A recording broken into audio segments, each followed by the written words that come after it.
नमस्कार। मुद्दा तो है मैं आपका स्वागत है। मैं हूं आपके साथ ब्रजेश चौकसी। आज मुद्दा है वन नेशन वन इलेक्शन पर कांग्रेस को क्यों टेंशन। जी हां, वन नेशन वन इलेक्शन पर गठित कमेटी की रिपोर्ट आते ही सियासी पारा चढ़ने लगा है, क्योंकि 47 में से 32 पार्टियों इसके पक्ष में हैं और कांग्रेस सहित 15 दल विरोध में।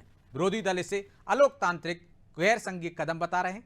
इस पर मुख्यमंत्री डॉक्टर मोहन यादव ने पलटवार करते हुए कहा कि इससे विकास को गति मिलेगी, लेकिन सवाल यह है कि क्या वन नेशन वन इलेक्शन जरूरी है, और यदि इससे देश के खजाने को फायदा हो रहा है तो फिर राजनीतिक दल विरोध क्यों कर रहे हैं, और क्या इससे क्षेत्रीय दलों को कोई खतरा है। आज इन्हीं सवालों पर चर्चा करेंगे, लेकिन पहले देखिए रिपोर्ट।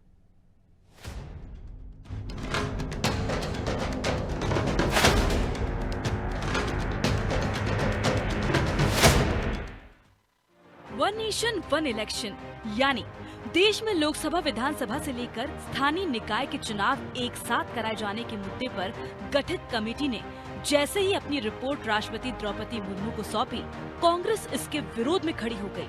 कांग्रेस का कहना है कि सरकार पहले से ही मन बना चुकी थी। कमेटी की सिफारिश तो मात्र औपचारिकता ही है। वन नेशन वन इलेक्शन नया नहीं है। 1952, 1957, 1962 और 1967 में लोकसभा विधानसभा चुनाव एक साथ हुए। 1968 के बाद कई राज्य सरकारें गिर गयी। 1970 में लोकसभा भी भंग कर दी गई। नतीजा, एक साथ चुनाव की परंपरा टूट गई। अब प्रधानमंत्री नरेंद्र मोदी की पहल पर गठित समिति ने जो सिफारिश दी है, उससे एक साथ चुनाव कराने से देश में हर वर्ष अलग अलग राज्य में होने वाले विधानसभा चुनावों पर रोक लगेगी। चुनावी मशीनरी को ज्यादा मोबिलाइज नहीं करना पड़ेगा। बार बार आचार संहिता लगने से विकास कार्यों में बाधा नहीं रहेगी। भाजपा सहित 32 राजनीतिक दल वन नेशन वन इलेक्शन के समर्थन में हैं।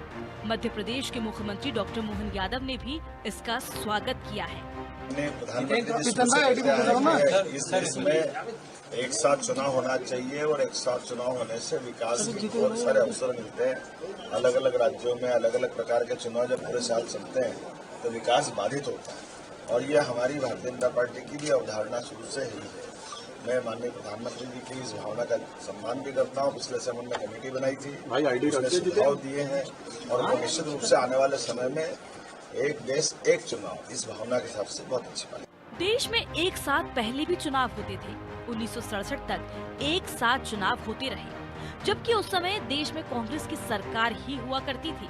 लेकिन अब एक तरफ कांग्रेस चुनावी सुधार की बात करती है और दूसरी तरफ वन नेशन वन इलेक्शन के विरोध में भी खड़ी हो गई है। ये विरोधाभास क्यों है, जानते हैं इस बारे में कांग्रेस का क्या कहना है। देखिए, वन नेशन वन इलेक्शन व्यवहारिक रूप से संभव नहीं है। इसके लिए बहुत सारा अमले की जरूरत पड़ती है। पहले ये हुए हैं, चूंकि उस समय कम वोट थे।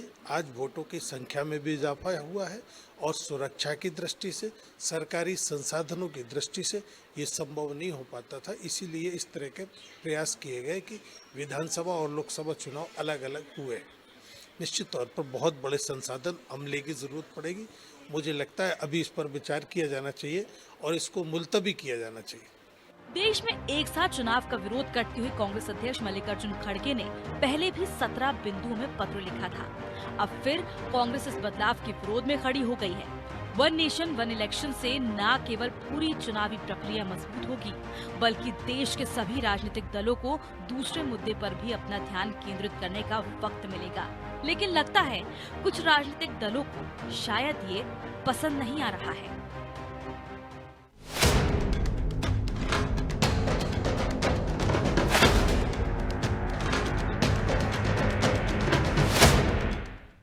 तो इस मुद्दे पर चर्चा के लिए हमारे साथ जुड़ गए हैं राजकुमार उपाध्याय, कांग्रेस प्रवक्ता हैं, रमेश शर्मा वरिष्ठ पत्रकार हैं, और शंकर लाल तिवारी बीजेपी नेता हैं। आप तीनों मेहमानों का स्वागत है। तिवारी जी, शुरुआत आपसे ही करते हैं। एक बड़ा मुद्दा चुनाव से पहले राष्ट्रपति को रिपोर्ट सौंप दी गई है वन नेशन वन इलेक्शन की, जो आपका मुद्दा रहा है। क्षेत्रीय दलों को खतरा लग रहा है, क्या आप कहीं उनको खत्म करने की रणनीति पर तो नहीं चल रहे हैं? इसलिए बसपा हो, आम आदमी पार्टी हो, पश्चिम बंगाल की तृणमूल कांग्रेस हो, या ओवैसी की AIMIM हो, ये तमाम दल कांग्रेस के साथ हैं और विरोध कर रहे हैं। आपकी नीयत पर सवाल उठा रहे हैं। नहीं, उनके पास खामी इतना है, वो हमारी नीयत समझते ही। अगर वो नियत समझ लेते और राष्ट्र से, देश की इकोनॉमी से, देश के प्रशासनिक सरकारों के कार्यकाल कितना मिलता है, उसमें कितना समय 6 महीने की अधिसूचना में गुजर जाता है, 3 महीने की, और अगर इस पर वो विचार करते हैं तो मैं अभी कांग्रेस के मित्र से बात हो रही थी तो कहते हैं ये तो आनंद का विषय है। अभी न्यूज वर्ल्ड में मैं बैठा था आपके पास, तो ये तो आनंद का विषय है और इसको अभी क्यों कर रहे हैं? अब उनको कौन समझावे कि अभी नहीं कर रहे हैं? 1.5 साल पहले जो है महामना पूर्व राष्ट्रपति जी रामनाथ जी कोविंद के नेतृत्व में कमेटी बनी गई। 19 के चुनाव में, उससे पहले भी हमारा हमेशा से बीजेपी का नारा रहा, मोदी जी के बयान रहे कि 1 नेशन 1 इलेक्शन। और कांग्रेस के मित्रों का क्या बयान था? No, never, no, nothing. अभी भी बोल रहे संभव नहीं, हिटलर है, ये संभव नहीं है और इसको अभी रोक देना चाहिए। अभी बिल्कुल है कांग्रेस के मित्र। आपने सुना नो, नेवर, नथिंग, नॉट है, कभी संभव नहीं, नामुमकिन, नामुमकिन था। कांग्रेस के मित्र से कहना चाहिए जी का नाम तो नरेंद्र मोदी है, जो तुम्हें असंभव दिखता है, तुम्हें असंभव दिखता था 370 और कांग्रेस को छाती से लगाना, तुम्हें असंभव दिखता था महिलाओं का आरक्षण, तुम्हें असंभव दिखता था मोदी का मंदिर कब बनाएंगे, तारीख नहीं बताएंगे। मैं कांग्रेस के मित्रों से कहना चाहता हूँ, तो जरा जिम्मेदार विपक्ष की भूमिका है। हर मामले में विघ्न संतोष, हर मामले में हमें किंतु परंतु लेकिन का सहारा, कोई तर्क नहीं। 18,226 पृष्ठों की रिपोर्ट पूर्व राष्ट्रपति जी के नेतृत्व में जो समिति बनी है उन्होंने राष्ट्रपति जी को सौंपी। मैं कांग्रेस के मित्रों से कहूंगा कि जब तुम्हारे पास विरोध करने का कोई तर्क नहीं है तो जनता को क्यों भ्रमित कर रहे हो मुफ्त में? आप उस रिपोर्ट को पढ़ो, उसको देखो, अगर कोई सुझाव हो, क्या मतलब है आप चाहते हो कि अरबों खरबों रुपए चुनाव के नाम पर देश की आम जनता का खजाने का पैसा और बर्बाद होता रहे, इस पर कोई काम नहीं होना चाहिए? क्या चाहते हो कि सारी प्रशासनिक मस्करी 12 महीने चुनाव कराती रहे? क्या चाहते हो कि ये समय जो सबसे कीमती है मानव जाति, ये नष्ट होता रहे? और इसलिए यदि कोई सुझाव है तो वो राष्ट्रपति के पास है, किसी दल की रिपोर्ट नहीं, न दल को दी गई, न नड्डा जी से आपको बात करनी है, न मोदी जी। अब 32 पार्टियां समर्थन कर रही, सभी पार्टियों को बुला के बैठाया गया, 32 ने समर्थन किया और 15 जिनको मोदी जी का फी दिया, जिनको मोदी फी दिया, इतना फी दिया कि राम जन्म में मंदिर बना तो उसका आमंत्रण ठुकरा दिया। मुस्लिम महिलाओं को तलाक जैसी बकवास से कानून बना करके राहत दी गई, कांग्रेस उसमें भी छाती पीट रही। तो आखिर कांग्रेस छाती पीटती है। मेरा एक राजनीतिक कार्यकर्ता के रहते ठीक है, जवाब ले लेते हैं तिवारी जी, जवाब ले लेते हैं, उपाध्याय जी जुड़ गए। ये समर्थन में है कि विरोध में? पहले तो कांग्रेस के लोग स्पष्ट करें इस बात। वो तो स्पष्ट कर चुकी है ना तिवारी जी, क्या विरोध कर रही है ना, तो स्पष्ट कर चुकी है, लेकिन उसमें भी तर्क नहीं है आपके पास। प्रवक्ता ने कहा हाँ ठीक है, मैं आ रहा हूँ आपके पास, आ रहा हूँ, लौट रहा हूँ। उपाध्याय जी पहले तो स्पष्ट कर दीजिए कांग्रेस क्यों विरोध कर रही है, और विरोध में है तो क्यों है? आप कह रहे हैं संसाधन नहीं है, जब इतने कम संसाधन थे तब शुरुआत में 1 नेशन 1 इलेक्शन हो रहा था, तो अब क्या दिक्कत है? और तिवारी जी कह रहे हैं मोदी है तो मुमकिन है 1 नेशन 1 इलेक्शन हो ही जाएगा, आपत्ति क्यों? तिवारी जी भावनात्मक बात कर रहे हैं। तिवारी जी तो क्या है, अभी मोदी के परिवार के हो गए हैं ये, क्योंकि भाजपा नहीं बचे हैं तिवारी जी, तो इसलिए भावनात्मक बोल रहे हैं। परंतु जब वास्तव में तिवारी जी, मैंने आपकी आदरणीय सुनने का पहले भी सुनिए, भाजपा में ये सुनने की क्षमता खत्म होती जा रही है, इसीलिए कांग्रेस युक्त होती जा रही है। वो तो ये कह रहे हैं कि आप भी परिवार का सदस्य हैं मोदी जी के। बहुत अच्छी बात है, हम तो नहीं है, लेकिन हाँ हम भारत के परिवार के सदस्य हैं, जो हिंदुस्तान में उसके परिवार के सदस्य हैं। तो आपके प्रधानमंत्री नहीं है क्या नरेंद्र मोदी? नरेंद्र मोदी परिवार के मुखिया हैं, भारत के मुखिया हैं, तो आपके मुखिया नहीं है क्या? आपके प्रधानमंत्री नहीं है क्या? तिवारी जी कह रहे हैं, तो प्रधानमंत्री जी देश के हैं, हमारे सम्मानीय है, लेकिन परिवार के मुखिया तो नहीं कहलाएंगे वो। देश के हम मुखिया चूंकि तो परिवार कांग्रेस का मुखिया परिवार होगा से, ना। इसलिए हमारे कांग्रेस के मुखिया।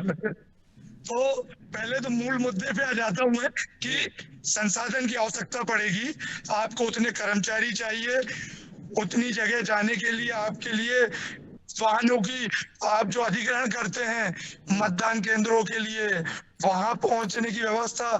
अभी तो आप दूर दराज में मतदान केंद्र पे कई बार जब मशीन खराब हो जाती तो दूसरी मशीन के लिए भी 2-2 घंटे इंतजार करना पड़ता है। तो तो ये उपाध्याय पहले जी, लगातार उपाध्याय जी, एक साथ वन उपाध्याय नेशन। जी, जब कम संसाधन थे, देश जब आजाद हुआ था उसके बाद भी तो हो रहे थे, और आप जो कह रहे हैं कि संसाधनों की जरूरत पड़ेगी तो वैसे ही होगा ना। सिर्फ मतदान आपको 2 लोगों के लिए करना पड़ेगा, 3 लोगों के लिए करना पड़ेगा, वहां दिक्कत क्या है आपको? पेटियां उतनी आ जाएंगी, और ये काम तो सरकार का है ना, उसे करना है, तो विपक्ष क्यों चिंता हो रहा है, चिंतित हो रहा है? देखिए, पहले भी वन नेशन वन इलेक्शन होते आए हैं, लेकिन जब से 1962 और 70 के बीच में जब लगातार कम समय की पंगु सरकारें, जब मिश्रित सरकारें बनी और जब वो सरकारें विधानसभाओं की गिरी, तो निश्चित रूप से विधानसभा अलग होने लगे, लोकसभा अलग होने लगे। नहीं तो पहले अधिकांश राज्यों में विधानसभा लोकसभा एक साथ ही होते थे। तो अभी भी दिक्कत ये है कि आप विपक्षी पार्टी इच्छा शक्ति पर है काम कराने के लिए, कि जब आप सब चीजें पूरी तरीके से सब संसाधन उपलब्ध हो जाए, आप उतने सक्षम हो जाए संसाधन के लिए, क्योंकि आप हर विधानसभा में मतदाताओं की संख्या भी बढ़ गई है ब्रिजेश। ठीक। एक विधानसभा में 2 से 2.5 लाख पहुंच गए हैं। तो आप सोचिए, सिर्फ एक ही तर्क है आपके पास कि संसाधन नहीं है उतने, इसलिए चुनाव नहीं कराया जाना चाहिए, या और कोई डर सता रहा है? हिडन डर तो नहीं है कोई अंदर? बिल्कुल कोई नहीं, बिल्कुल कोई डर नहीं। अब तो भारतीय जनता पार्टी से डर खत्म ही होता जा रहा है, क्योंकि उनके पास डराने के लिए जितने हथियार है वो इस 2023 और 24 के चुनावों के पहले, आम चुनाव के पहले वो सब उपयोग कर दे रहे हैं। सारे उनके अस्त्र शस्त्र ब्रह्मास्त्र सब संधारण कर ले रहे हैं। चलिए, तो लौट रहा हूं मैं आपको, आखिरी शर्मा जी को चर्चा में शामिल कर लेता हूं। ठीक है उपाध्याय जी, तो शर्मा जी, क्या कांग्रेस का ये तर्क आपके गले उतर रहा है कि संसाधनों की कमी है, चुनाव कराए नहीं जा सकते हैं, इस वजह से विरोध कर रहे हैं कि पहले संसाधन जुटा लीजिए फिर कराइए, या इसके पीछे कोई और डर भी छिपा हुआ है? क्या वजह है कि कांग्रेस सहित वो 15 राजनीतिक दल विरोध कर रहे हैं? देखिए, मुझे तो लग रहा है कि कांग्रेस जो इस समय विरोध कर रही है वो क्षेत्रीय दल जो अपने गठबंधन में शामिल हो सकते हैं उनके कारण विरोध कर रही है, क्योंकि दोनों सारे चुनाव एक साथ कांग्रेस के नहीं होते थे। ये जो अलग हुए 1971 में जो युद्ध हुआ, उसके पहले जब इंदिरा जी ने केवल लोकसभा का चुनाव कराने का निर्णय लिया, उसके बाद हुआ, फिर वो सरकारें बर्खास्त करने का सिलसिला चला। बाकी 1967 तक अगर आप देखें, आपने भी बताया सारे चुनाव एक साथ होते थे। बिल्कुल। और अगर एक साथ चुनाव होंगे तो कोई अतिरिक्त संसाधनों की कोई जरूरत नहीं पड़ेगी, उतने स्टाफ कर लेगा। केवल एक मशीन की जरूरत पड़ेगी, एक मशीन लोकसभा के लिए होगी और एक मशीन विधानसभा के लिए होगी। और अगर लोकल सेल्फ के चुनाव होंगे, लोकल सेल्फ के तो हो नहीं सकते चुनाव, नगर निगम नगर पालिका के अलग होंगे। इस सब में सबसे बड़ी व्यवहारिक कठिनाई क्या है कि एक चुनाव से निकल करके दूसरे चुनाव में जाते हैं तो एक आचार संहिता को निकल करके दूसरे आचार संहिता में, तो सारी की सारी राजनीतिक दल केवल लोक लुभावन बातें करते रहते हैं, जनहित की बातें जो है इसमें कम हो पाती हैं। यदि एक समय पर सारे चुनाव खत्म हो जाए और बाकी 4.5 साल राजनीतिक दल काम करेंगे तो मैं समझता हूँ कहीं ना कहीं जनहित के काम करेंगे, सिद्धांत के आधार पर काम करेंगे। जैसा कि पहले आप देखेंगे सारे के सारे सैद्धांतिक निर्णय लगभग मान करके चलिए, कोई सहमत हो उनसे या असहमत हो, लेकिन 70 से पहले सारे सैद्धांतिक निर्णय, बड़े बड़े राजाओं का पृथ्वी पर समाप्त करना है, बैंकों का राष्ट्रीयकरण, कोल माइंस के राष्ट्रीयकरण, ऐसे बड़े बड़े निर्णय, कोई सहमत हो या असहमत हो, सारे निर्णय उस समय हो चुके हैं। तो कुल मिलाकर के उसके बाद जैसे जैसे चुनाव प्रक्रिया शुरू हुई तो ये रेवड़ी बांटने का काम शुरू हुआ। किसी ने कहा 1,000 देंगे, तो ये मैं समझता हूँ ये खत्म होना चाहिए और एक चुनाव एक समय होना चाहिए। और इससे आर्थिक बोझ भी सरकारों पर नहीं पड़ेगा, खासकर जो चुनाव खर्चीले हो गए हैं उस पर भी एक तरह से राहत मिलेगी। कम पड़ेगा ये। ठीक है, तो राजकुमार जी, निश्चित रूप से फायदे ही बहुत सारे हैं उसमें, लेकिन विरोध करने की कोई वजह आपकी समझ में नहीं आ रही है। क्यों विरोध कर रहे हैं? आप तो खुद कहते थे कि मोदी जी 5 साल तक चुनाव में घोषणाओं में लगे रहते हैं, पूरे राज्यों में घूमते रहते हैं, प्रचार करते रहते हैं, काम कब करेंगे? ये सवाल पूछते थे। जब वो वन नेशन वन इलेक्शन की बात कर रहे हैं तो फिर इसमें आपत्ति क्यों? जबकि आर्थिक रूप से भी सरकार पर जो बोझ पड़ता है उसमें कमी आएगी। एक बार चुनाव हो जाएंगे, एक बार आचार संहिता लग जाएगी, 5 साल आपको काम करना पड़ेगा, राज्यों को भी और केंद्र सरकार को भी। राजकुमार जी, बिल्कुल, हमें कोई दिक्कत नहीं है अगर इनके पास संसाधन उपलब्ध हैं। ये उतने कर्मचारी, उतनी मशीनें, उतने वाहन, उसके बाद उतने मतदान केंद्रों पे आपकी व्यवस्थाएं, उसके बाद आपका पुलिस बल, हर व्यवस्थाओं को आपको धरातल और भौतिक रूप से जो भौतिक आवश्यकताएं हैं उसको पहले देखना होगा। अब जैसे आदरणीय रमेश जी ने बताया कि स्थानीय चुनावों में अलग से मशीन रखाएगी, तो बात तो वहीं आ गई। आखिर लोकसभा और विधानसभा फिर सिर्फ 2 बचे, फिर नगर निगम और नगर पालिकाओं के भी अलग होंगे। तो ये बोझ की बात कमेटी ने सुझाव दिया है कि 100 दिन के अंदर हो जाएं। जिस तरह से चरणबद्ध होते हैं तो 3 चरणों में होते हैं, 7 चरणों में होते हैं, 10-12 चरणों में हो जाएंगे। इसके बाद नगरीय निकाय के चुनाव भी कुछ समय की अवधि में करा लिए जाएं, तो वो भी कराने पर विचार चल रहा है। तो इसको भी ब्रजेश जी कर सकते हैं वो कि पहले आप लोकसभा जितने दिन का है, आप 1 महीने 1.5 महीने जो आपकी आचार संहिता लगी है उस बीच में कोशिश करें कि जो अभी फिलहाल में लोकसभा के चुनाव आप चरणों में करा रहे हैं, आप एक लोकसभा चुनाव भी पूरे एक चरण में नहीं करा पा रहे हैं।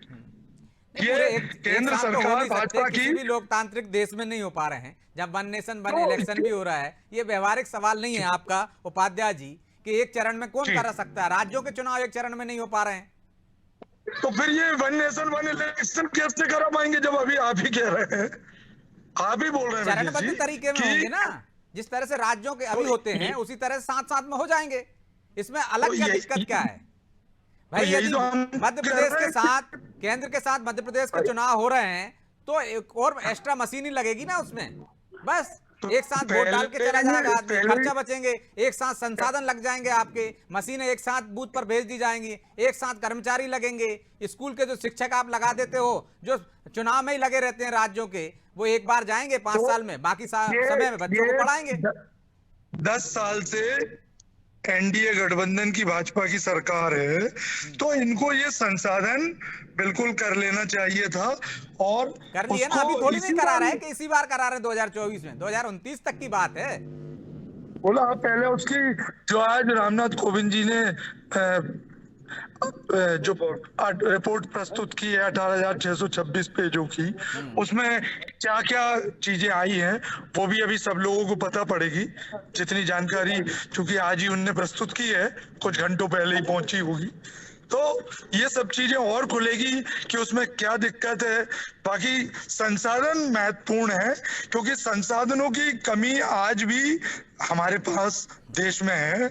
एक चुनाव एक साथ होने में बहुत असुविधा होती है, ये बिल्कुल आप मान के चलिए। तो ये तो सरकार की जिम्मेदारी होती है ना, चुनाव आयोग की जिम्मेदारी होती है, विपक्ष की थोड़ी नहीं होती। वो सरकार में वो कराने की बात कर रहे हैं, चुनाव आयोग राजी हो जाएगा तो विपक्ष को क्या आपत्ति है? जब चुनाव सिर पर आते तो चुनाव आयोग के लोग ही इस्तीफा देके निकलने लगते हैं। चुनाव के लोग जब एकदम से पदाधिकारियों से मिलने की बात होती है तो 622 नाम दे देते हैं, फिर कहते हैं 6 लोगों में से चुनो। तो ये जो केंद्र की भाजपा सरकार है राजकुमार जी, ऐसे ही पैनल बनता है। ये बिल्कुल 3 दिन 3 घंटे 3 मिनट 3 सेकंड में निर्णय कराना चाहते हैं किसी भी चीज का। ये हिटलरशाही देश में नुकसानदायक है लोकतंत्र के लिए। भले ही तर्क ना हो आपके पास, लेकिन हिटलरशाही तो है तिवारी जी, जो चाहे वो कराना चाह रहे हैं आप बहुमत के दम पर।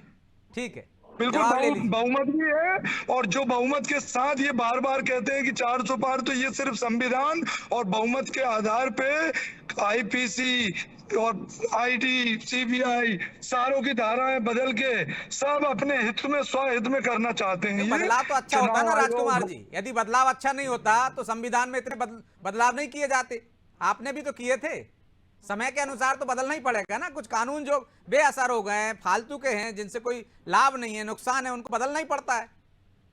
हाँ, तो उसके लिए भी कमेटी बनती है, सबके विचार सुने तो जाते ऐसे हैं, कोई सरकार ने एक चर्चाएं साइन की करके कह जाती दिया है। कि हाँ आज से बदल दिए। कमेटियां ही बनी है ना, ये भी तो कमेटी बनी थी। ये कुछ नहीं, ये तो ड्राफ्ट लाते हैं साहब और सीधे बहुमत के आधार पर चलिए आप जवाब ले लीजिए देते हैं। तिवारी जी। बहुमत के आधार पर सीधे ड्राफ्ट लाते हैं, हिटलर शाही चलाते हैं और बदल देते हैं।